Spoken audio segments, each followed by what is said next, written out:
Thanks very much, Steve, and welcome everyone to the webinar this afternoon.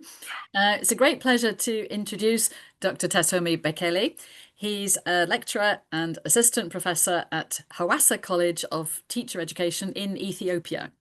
He's got a PhD in ELT, English language teaching, and he has over 17 years of experience in teaching, research and teacher training. So we're really lucky to have him with us today.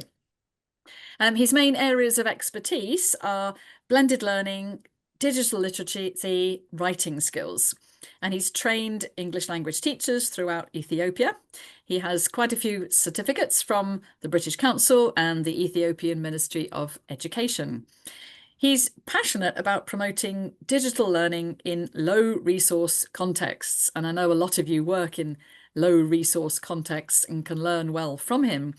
He actively engages in professional development networks, as Steve said earlier, with the English Connects Telegram group and in other English Connects programs across Sub-Saharan Africa. So it's my pleasure to hand over to Teshomi now for the webinar.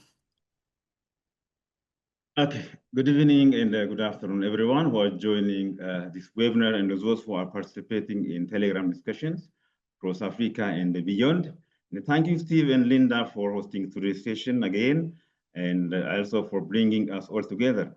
So in this webinar, I will be presenting aligning continuous classroom assessment with minimum learning competency. So there is one central question here. Are we assessing what we teach? So this topic is very much important, and it is especially for those who are teaching in primary schools, whether we are teaching in high school or in higher institutions. So it is vital and important topic. So having this in mind, let's move to our objectives. So our objectives for today is, we have three objectives here. And the first one is understand how to align continuous classroom assessment, CCA, with the minimum.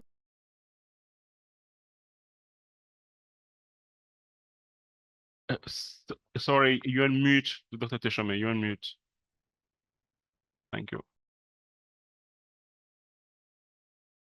Okay, so the second objective is to identify how to implement key components of CCA.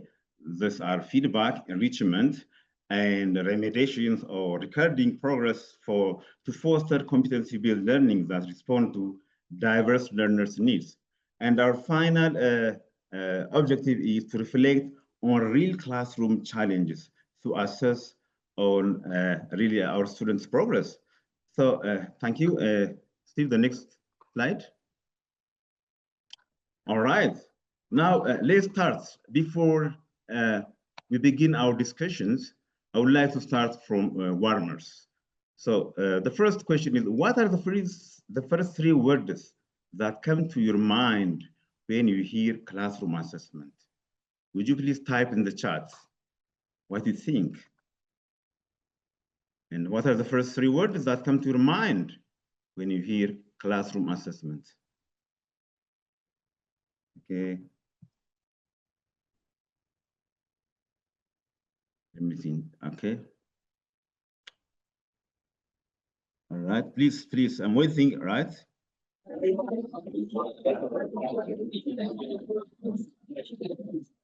Okay. Okay. Yes, I need your participation, please. That's not connected. That's connected, but it's not. Can you see the chat, Dr. Teshomi? Yes. Yes, we've participants have actually started to already share some words in the chat. Okay. Yeah, all right. Someone say that evaluating student performance, great. Okay, reliability. Dr. Kafalo says that reliability, fairness, validity. That's great, really. So someone says that assessment, yeah. Evaluation is there, okay. That's great. Okay, thank you for sharing. All right, someone say representation.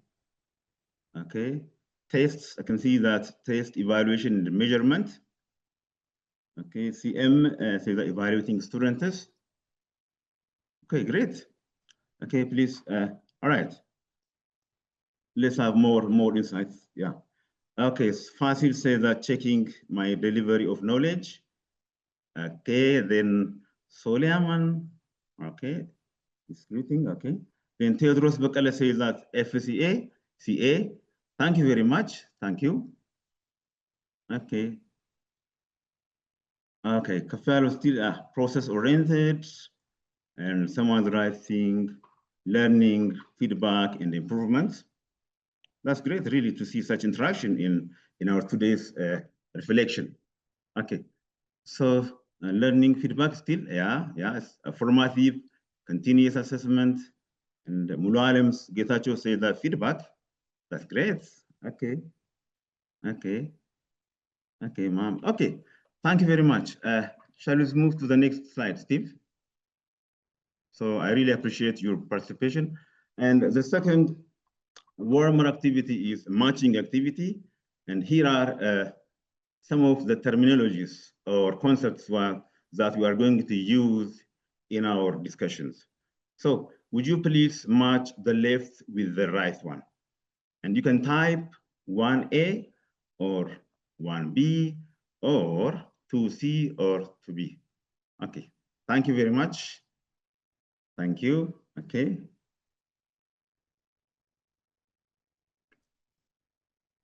Okay, please, would you please share me?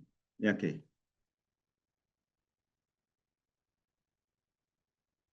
Okay, Ali, you say 2B.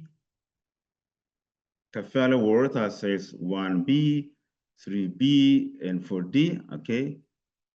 And someone says 1D. That's great. Okay. Okay, 1B to see so that I can't read all because it's moving fast. Okay, Mohammed say 2C. Okay. Okay, 1C, I can read that 2C, 1AB, yeah. So Mulalim Getachew also says that 1B, 2D, 3C, 4A. Okay, great to see such interaction, right? Okay. Okay, Adebayo, okay. Almas Kafel A, B, D, C, I can read all right. 2C Zeni says, Fasil Million says 3C.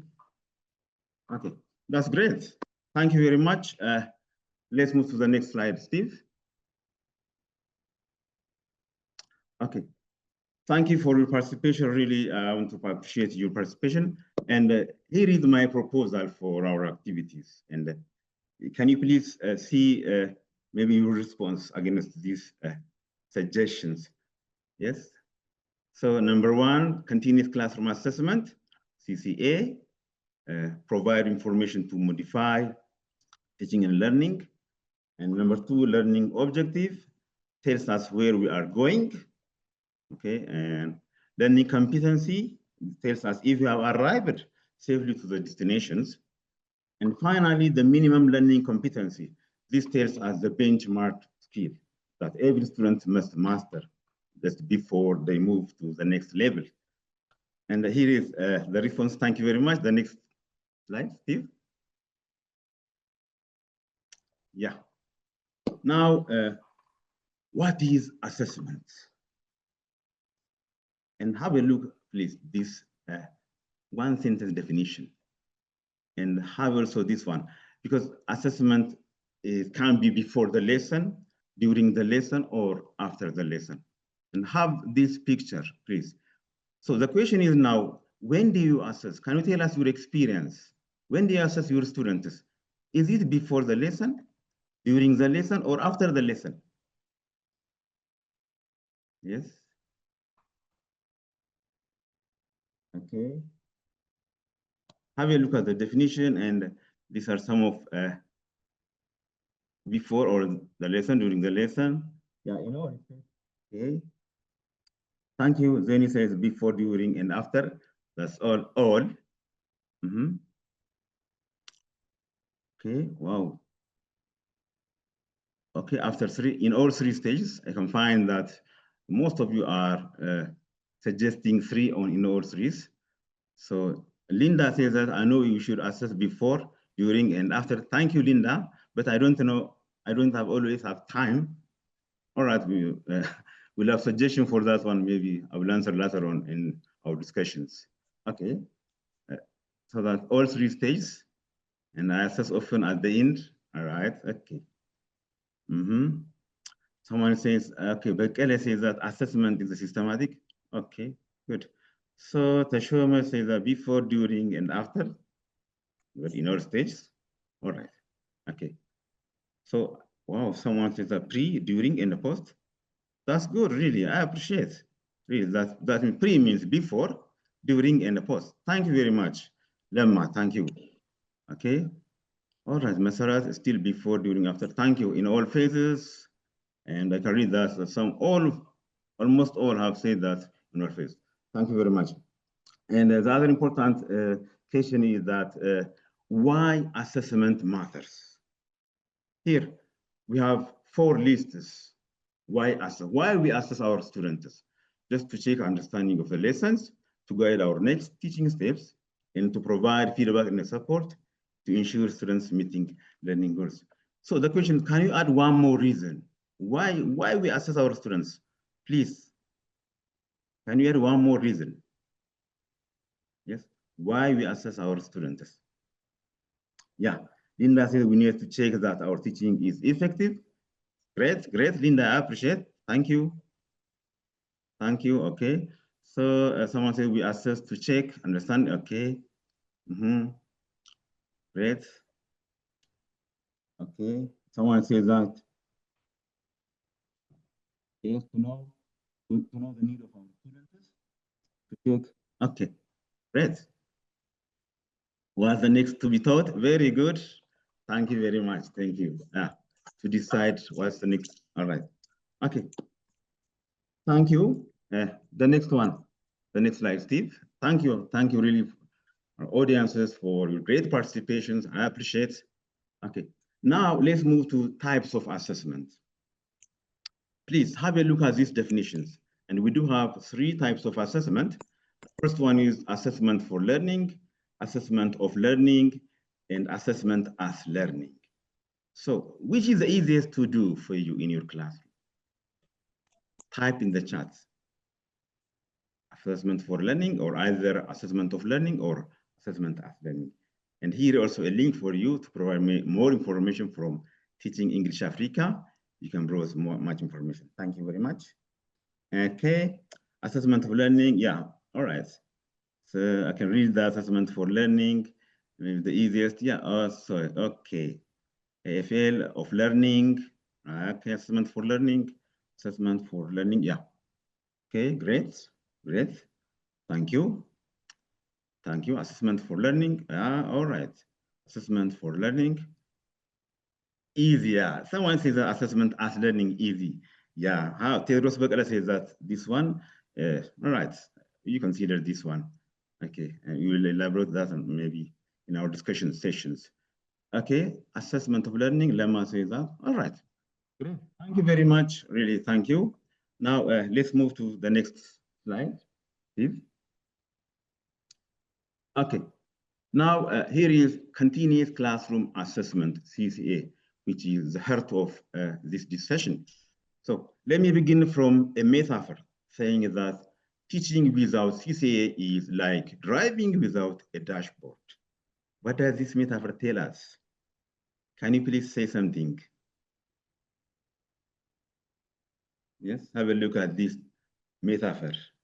Yes, assume that teaching, good, okay. Please share your experience and have a look at this dashboard even, because we do have different signs there, warning lights are there. Yes. Okay, Linda writes that we need to know if we are going at the right speed. Great, all right. Yeah, okay. Okay, Ali, you said that progress is not measured. Wow, that's great. Okay, no identification, no direction. Fozia Tamam says that no direction. Okay, without CCA, without dashboard, yeah, there is no direction. Okay, comparing with one thing is another. Okay, Yusuf says that the bus will not. Okay, so Abigail says that it means you have no means of measure directions. Good, thank you very much. Okay, yes. So Jibril says that to control. Exactly right. Okay. Okay, Tasfaya Nagash says that I think we should know what we are doing. Great, yeah, great. Tasfaya, thank you. Thank you very much. Okay. Thank you. Yeah, yeah. Okay, many of you are responding really. Thank you very much for your active participation. And I really appreciate that one. Okay, so as you know that continuous classroom assessment is used to indicate what? The directions, to diagnose students' what? Gaps, and to identify even the next steps, as you said in the chat, so that we may have, again, a dashboard is here. Just in relation with the dashboard, continuous classroom assessment is just indicate warnings. Where is the gap? Okay, we may have different learners in our classrooms, right? Those who need support, those who need enrichment, and those who need remediation, really, sometimes, because for those students, we need to have identify gaps early before the problem occurred. Therefore, thank you very much. And the next slide, Steve. Okay, here are examples of continuous classroom assessment. All right, so I do have 3 examples here, and the question is, so which example do you think is not considered CCA? That means one of these 3 is what? Not considered as CCA. Can you please identify which one and type in the chat? You can type 1, 2, or 3. And please have a look at first these examples. Thank you very much. Okay. Yeah. Let me give you 30 seconds. Okay.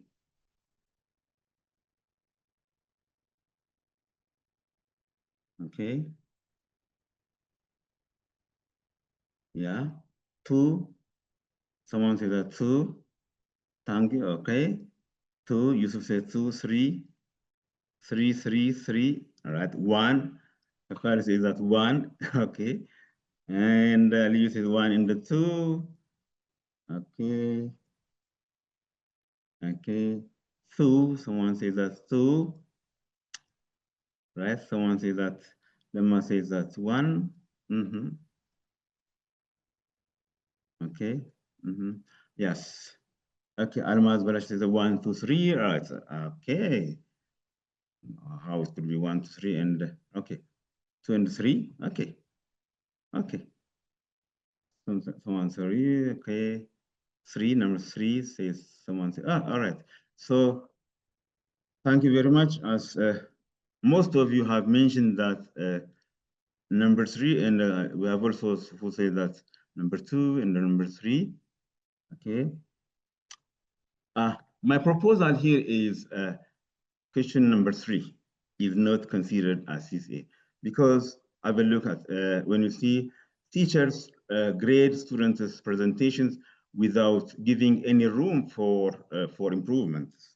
So continuous classroom assessment means we have to see the results. So students need continuous improvements. Therefore, the only option is that through maybe number 3. Therefore, there's no chance for improvement for our students, and no feedback is given. However, continuous classroom assessment is considered that there is different techniques. We use different techniques, different feedback mechanisms. So the only thing is improvement. Therefore, the purpose of continuous classroom assessment is to improve our students' progress, to see where the gap is, and to identify maybe for remediation purposes. Okay. Thank you very much. Steve, the next slide. Okay. Here is tips on continuous classroom assessment. Can you please read the tips? And you show me whether you agree or not. Please read the tips. Do you agree with these tips? Just write yes or no.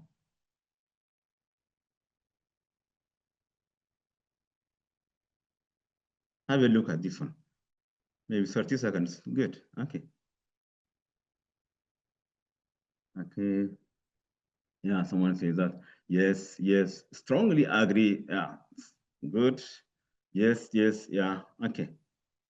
All of the tips I agree. Right. Okay. All right. Okay. Agree, agree, agree. Yeah. Okay. Yes, I strongly agree. Someone says that. Okay. Okay.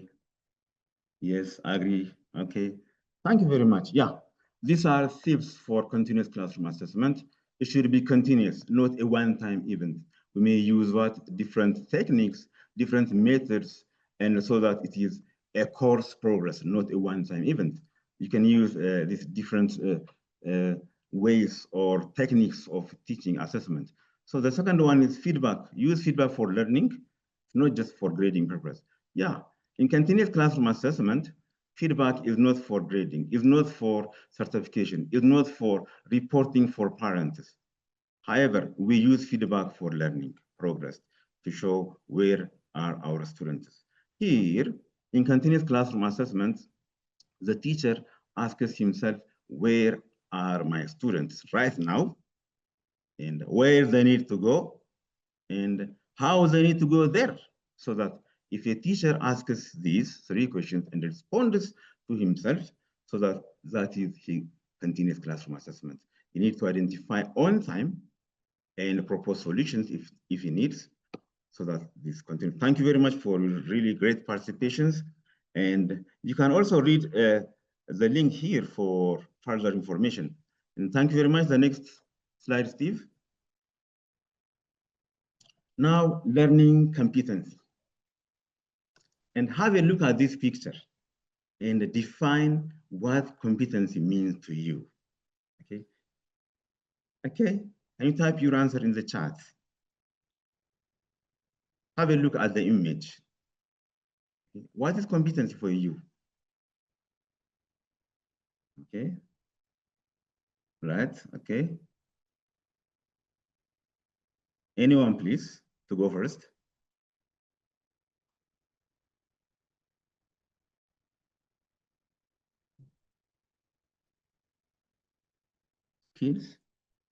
Skills, knowledge. Okay. Skills, knowledge. Okay. As ability. I'm going to say ability. Okay, ability, good. Acquired skills or behavior. Okay, experts. Someone said that the first said that was running fast. I couldn't read that one. And someone is sharing also the link. Thank you very much. If it is important, we can use it for our the feedback. Okay, when the objective achieved, great. Okay, skill or knowledge. Okay. Okay. Okay. Program. Okay. I brother Ajo one. Okay, progress summarizing that the ability to lead, hiring, learning, mastering. Sorry, Dr. Teshome, actually, I muted you by accident because I was actually muting somebody else. Can you please unmute?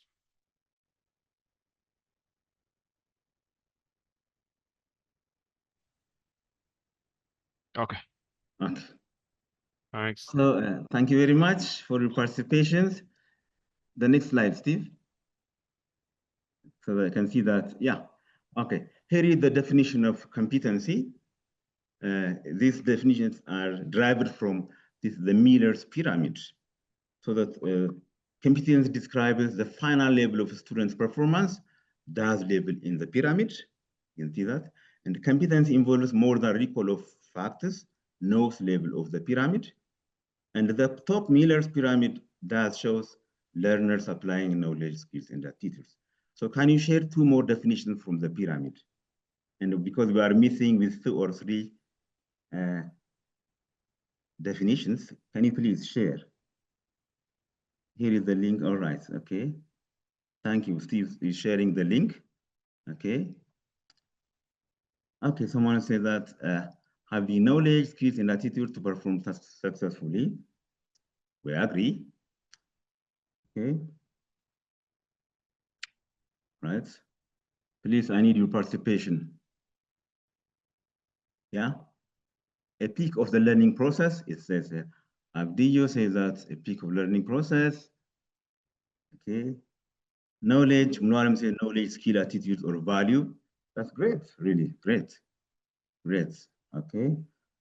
Okay, Dr. Tesfaye says that the proficiency level of the learners. That's great, okay. Okay.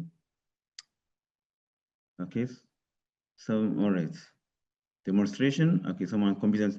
And someone says that demonstration, competency is the ability to understand learners' knowledge, interpretations. Okay, thank you very much.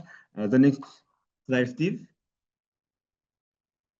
Okay, here is the minimum learning competency and the versus objectives. By the way, have you heard of the minimum learning competency? And here are examples of minimum learning competency with objectives. How do they relate? The question is, how do they relate? Do you notice any differences? Okay, have a look at please for 30 seconds. And here also, this pie chart also helps us really to identify between competency, objective, and the minimum learning competency, and with their examples. And I appreciate, all right. I appreciate that those who are telling me these differences. Thank you. So I want to also add this question. Okay, Dr. Farrow said that how can teachers ensure their assessment? All right, thank you very much. And this is exactly the question that should be, so that we will be answering maybe at the end of the sessions, right, Dr. Kafaro? Thank you. Okay. Okay, they are both assessing. Okay, great. They are both assessing. Adebayo says that they are both assessing. Very good. Okay, Anwar says that minimum learning during. During. So again, objectives by the end. Okay, by the end. Okay, objective is more specific than. Thank you, great, really, I appreciate. Abidjar said that objective is more specific than minimum learning competency. Okay, objectives are you say objectives leads to minimum. Thank you very much, really sure. Okay, okay. So any difference? All right. So thank you very much. So objectives, minimum learning competencies are, this is long term, and it is a semester plan, so that students demonstrate really due to maybe using different skills to master at the end of a course or at the end of the semester. So objectives, in contrast, it is what? Short and classroom level or teacher-based sessions. So thank you very much. And here is also a link for you to see a video link. Thank you very much. You can watch the video and you can identify the difference between minimum learning competency and objectives. Thank you, Steve. The next slide. Okay, here is reflection for you. Are they true or false? Based on what so far we have discussed so far, are they true or false? Can you please read these 5 questions? Please type your response. Example 1 true or 1 false. Okay. Still participants are writing about objects in the minimum learning. Thank you very much. I appreciate that one. Okay. Okay. Elsie says that 1 false. Thank you, Elsie. Okay. Okay. Thank you, Steve. He's providing the link. Good. Okay. Abidjar says that 1 is false. So onwards is all false. Okay, great. This great contribution, really, I appreciate. Okay, false, I will say false, true, true, false, true, true, true, true, false. Thank you very much, thank you. So now, okay, one false, true, false. Okay, true, true, true, true, false. Kafel is that true, number one, true, number one of four, false. Okay. Okay, here is what I have suggested for these questions. So number one is false, because minimum learning competence is not short term, it's long term, and it's not daily targets. It's actually, it is semester or a course or a unit target. So this is false. Number two, also false. Objectives are broad. It says no, it's not broad. It's specific, measurable, and achievable, and it's a short-term standard. So number three is true, because minimum learning commitments are benchmark criteria, because at least our students have reached the benchmark, whether to pass or what, to retain in the classroom. Therefore, minimum learning commitments are benchmark. Objectives are teacher generated, yes. And the minimum learning are set at national level, yes. This is usually set at national level or country level. Thank you very much for your participation. And the next slide, Steve. Yeah. Now here is the big question. So what should you do if our country does not have minimum learning competencies? Because as a study shows that in some Sub-Saharan Africans, they are not following the competency-based education, right? Some Sub-Saharan Africans are using maybe content-based or outcome-based. So, but before we move to our suggestions, can I know your country? Where are you from? Can you state your country? Because if you have minimum learning competencies. Okay, Nigeria. So do you have any minimum learning competencies, or Nigeria, Ethiopia, Ethiopia, Ghana? So do you have, what's your curriculum? Do you have any competency-based education? Do you have? Let me know. Just would you please write, for example, Ethiopia follows minimum learning competency, or Nigeria follows competency-based, or outcome-based, or content-based. Thank you very much. Okay, Nigeria, no competency. Very good. Okay, no competency. Okay, national framework, curriculum inclusive. Okay, Nigeria still no competency. Here in Cameroon, we follow CBA, content-based, I think, all right. Ethiopia. Let me hear from Ethiopians too. Okay. Zimbabwe, we have competency. Okay, great. Uganda, okay, competency-based curriculum. So I love the new curriculum in Ethiopia, competency-based in Cameroon, good. Okay, okay, thank you very much. All right, here is my suggestion, all right? If you don't have minimum learning competencies in our country or in our regions, we may start from small, right? Because remember that minimum learning competency is basic. It is a cornerstone for our educational process, because we have to measure against the competency-based education. So unless we know what our students do in our classroom, we are not sure whether they achieve the competence. So competency means doing something in action. Therefore, performance is competency. So my suggestion is start small, agree on a few core skills, draft simple, clear competencies, and link with learning objectives. Use CCA techniques such as cues, peer assessment, or group or oral questioning. And then collaboration is very much important with colleagues.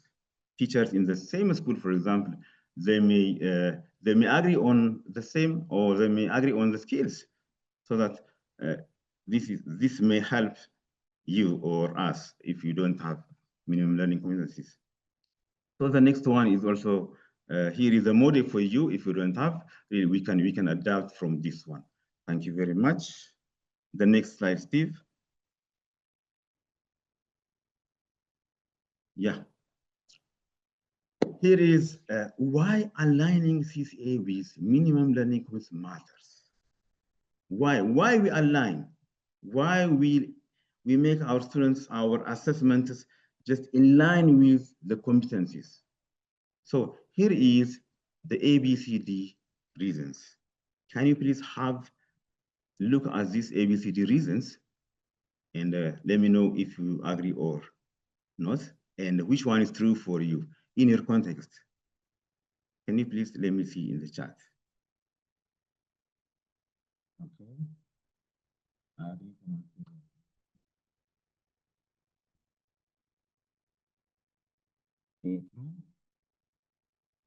Okay, agree. Okay. True. Agree. Yeah, all something like that. Through. Yeah, true. Okay. Okay, all agree, all. Okay, someone says that all. I can read that. Many of you are writing that all agree. All right. Okay, thank you. Thank you. That's great. Really, I appreciate your reactions because many of you are reacting, and this shows me that really we are following our discussions. Thank you very much. So I will say that A, B, and the C are true. Okay, A, B, C, and true. All, okay. Okay, all. Okay, thank you very much. So, yes, I agree with you that all of them should be considered in aligning CCA with minimum learning competencies, because we have to make sure the assessments are relevant and purposeful, and we have to identify students' actual achievement and to avoid mismatch. This is very much important because someone may, for example, we may teach one thing, but test us another thing. That's mismatch. Because we teach, for example, reading comprehension, but we test vocabulary assessment. So this is mismatch. Therefore, we have to align, we have to make sure that alignment with minimum learning competence so that it even avoids frustration and it improves our students' confidences. And the D is to address the individual needs of learners. Yeah, we have different learners in our classroom from different backgrounds, from different cultures. So we need to address those students. So our assessment should be inclusive, right? Thank you very much for your great participation. Really, I appreciate that one. And the next one, Steve. The next slide. So now, then if you notice your students are not meeting the minimum learning competencies in your class, or sometimes, we have students who exceed the minimum learning competencies. Yes, we have some gifted students, for example, who say, for example, I have finished the task. What can I do? Some students say that. And still some students are sleeping maybe because they have already done in the classroom. So what action should you take for such students? Remember, here are some tips for supporting learners.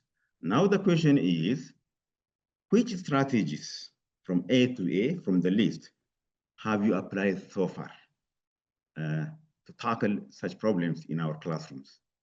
Okay, can you just write A, B, C, or D? Yes, A, okay. All. Can see that all. Okay, A, B, and the C. Okay, right. Agree on all. Masara say that all. Okay, Badilonchi say that all. Okay, all. Okay, Aliyu says that D most of the time. D, remediation. Great, okay. Okay, Linda says that I love A, B, C, D, A, B, C. Okay, Linda says that A, B, C. Okay, great to see such a reflection, really. A, D, and the E, and all. Someone say that all. Okay. Mostly A, C, D. Yeah. Okay. So which one will you try then next? Okay. Which one will try? For example, have you tried recording progress? That means tracking and documenting students' progress, and identifying who needs support, and who needs enrichment, and who needs remediation. Okay, and support again. Okay, for helping learners with disabilities and visual impairment, we have hearing problems and physical problems in our students in our classroom, and slow learners too. So that which one do you apply next? So I will try A. Someone say I will try A. Okay, Bimbo says a B. Linda says I would like to do D, remediation. Great, okay. But I never have time for extra help. Okay, we'll talk about how we manage our time in our discussions, right? Thank you, Linda. Okay, A, someone says A to identify area of application. And Aster says focus A and the D. Okay, all right, C and the D. Okay, thank you very much. Thank you very much for your responses. Okay. Tracking, recording. Okay. That's great, really. Great, great. Okay. Thank you very much, participants. Let's move to the next one, Steve. The next slide, Steve. Okay. Finally, what challenges have you faced in assessing your students? Yes. I think as a teacher, we may face different challenges in our classrooms in assessing our students. What challenges have you faced so far? Can you please type in the chat? Okay. The challenges we face. Okay. Getting enough time. Okay, Linda is still getting enough time to mark and giving good feedback. Okay. Such a long time. Great. Okay. Thank you.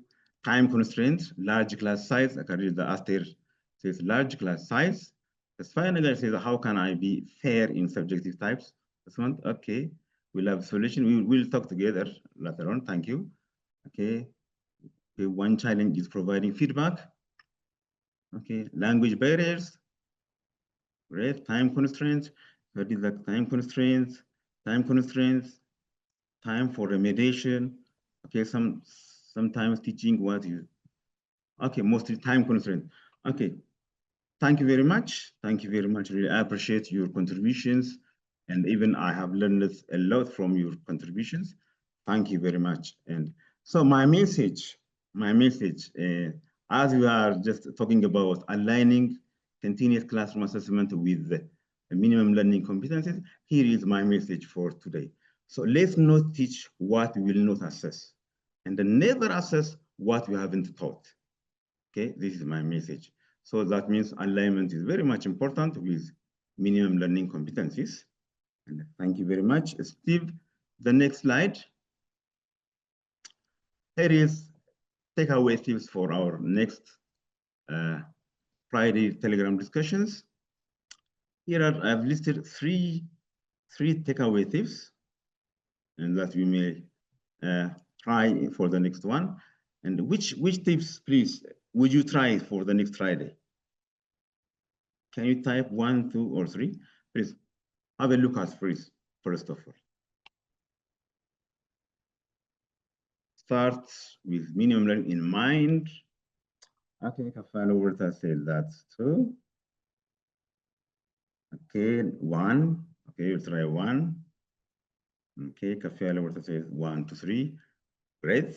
Okay, that means all. Najeshi said that 1. Okay, thank you.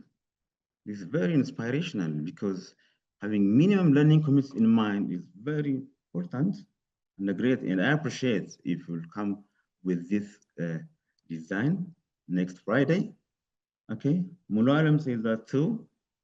Okay. Okay, Mulalam says that too. Okay. And the other important message is we do have courses for which is assessing learning. And for those who haven't really registered and took the courses, please, I suggest and I recommend to take these courses, to enroll in the course now. And it's only open until 23 September. So that please register and have a look at this material, because it helps us very much in our discussions. So thank you. I hope in the next Friday, we'll have this material on your hand. And thank you very much for all participants for attending for today's session. Thank you. Thank you so much, Tessomi. That was a really, really important webinar, I think. And you can see by all the interaction in the chat how committed people are to this topic and how difficult a topic it is. And I put a few comments there about how difficult assessing well is. And I think most of the teachers here know that. So with that in mind, and the fact that it takes up so much of our time, and as teachers, we never have any spare time, do we? Let's answer some of these questions. First one, how can diagnostic assessments help to identify the prior knowledge and inform the teaching? Okay, thank you very much for your questions. And first of all, diagnostic assessment means before actually we enter into the classrooms, or before the classroom sessions. So we have to identify right from the very beginning, and who needs enrichment, who needs really support, and who needs really culturally maybe isolated people. We may find this one. So that diagnostic test helps us to identify who needs what for the next steps. Therefore, so that our teaching and learning process can be fruitful in the future, we may use diagnostic tests to identify the next steps. Yeah, great. Okay. That's Okay. great. There's a very interesting question here from Salome here in Nigeria. How can we help with assessing when meeting up with students who are not serious about their own learning? That's an interesting question, because we're doing all this hard work assessing, but if the students are not serious, what do you think? All right. Okay. Yeah, we may face sometimes students who are serious in the classrooms, and active students are still there, but we have to have checklists, because as a recommendation, there will be recording progresses, so that before in any classroom, we have to identify the students who need support through what? Through our checklists. So recording progress helps us to identify who is serious, who is maybe reluctant in the classrooms, and who needs also have ideas in their classroom. Therefore, we need to give them aims, objectives of what the teaching and the learning process, what we achieve from these sessions. So we have to tell that feedback may help them improve their progresses, and we have to tell them this session helps us really to identify where they go in the next future direction. So that if we have before in hand, if we give them objectives, so that it helps us maybe for those reluctant and serious students, and maybe giving marks sometimes as an incentive, I can say that as an incentive may help to be just not serious and to have some sort of motivation. And this feedback can actually help them become more serious about their learning, can't they? Yeah, that's a great point. Yeah. Okay, it's another one here. Do assessment methods differ based on the skill that we're teaching? And if so, how? So thinking about reading, writing, listening, speaking, a few words on that. Yeah. Okay, thank you very much. This is a good question. So that assessment techniques, we have different kinds of assessment in our classroom, but we should take care that we shouldn't just use the same assessment for the same skills, so that it differs really based on the context, based on the skills. We may use visual aids, for example, sometimes for writing, and you may use what? Peer assessments and self-assessments for writing, right? Otherwise, for others, we may use, for speaking, for example, we may use games and competitions among students. Therefore, they are not the same. I mean that They are not the same totally. Actually, we may flexibly use these techniques so that maybe I recommend that let's start from small. Okay, let's start from small. Let's try so that if we fail, then we may move to the next one. So let's try anyways, so that this is very much important to show the progress of our students. Right? Yeah, Thank and you very in much. different ways. So it's suitable tests for different skills. It's got to suit, again, it's testing what we're teaching, isn't it? Yeah, great. Yes, yes. Okay, and some of these questions are very complex, and there's a lot more appearing in the chat that we unfortunately won't have time to deal with today, because you can answer them on Friday, yeah, and you can ask them again on Friday, because it's such a complex area. But I've got this question, which is quite complex and reflects how complex it is. How can teachers ensure that assessments remain aligned with evolving and context-specific goals, especially in multilingual or resource-limited ELT classrooms? So this is a huge question, isn't it? So how can we be sure we're doing it right when we don't have the resources, or we're in mixed classrooms where there are so many different types of students? Any words of Thank you wisdom on very that? much. I can say that in low resource areas, we can use using locally available materials, right? Even from the communities, okay? Otherwise, we may also use, why not? We may ask the British Council's Telegram groups or the websites. There are free information for free, so that they may have these ideas and they may browse if access to technologies. Otherwise, for those maybe in low resource areas, they can use from locally available resources. For example, from community elders and from maybe from students' background knowledge, so that we can bring it together so that we can align. Anyways, we may talk together next Friday. Thank you very much. Okay, it is a very complex area, yeah, as we've said a few times. Okay, so thank you so much for answering those questions. Thank you so much for all the interesting presentation. Please, everyone, come to the discussion on Friday, and I'll hand over back now to Steve to close the webinar today.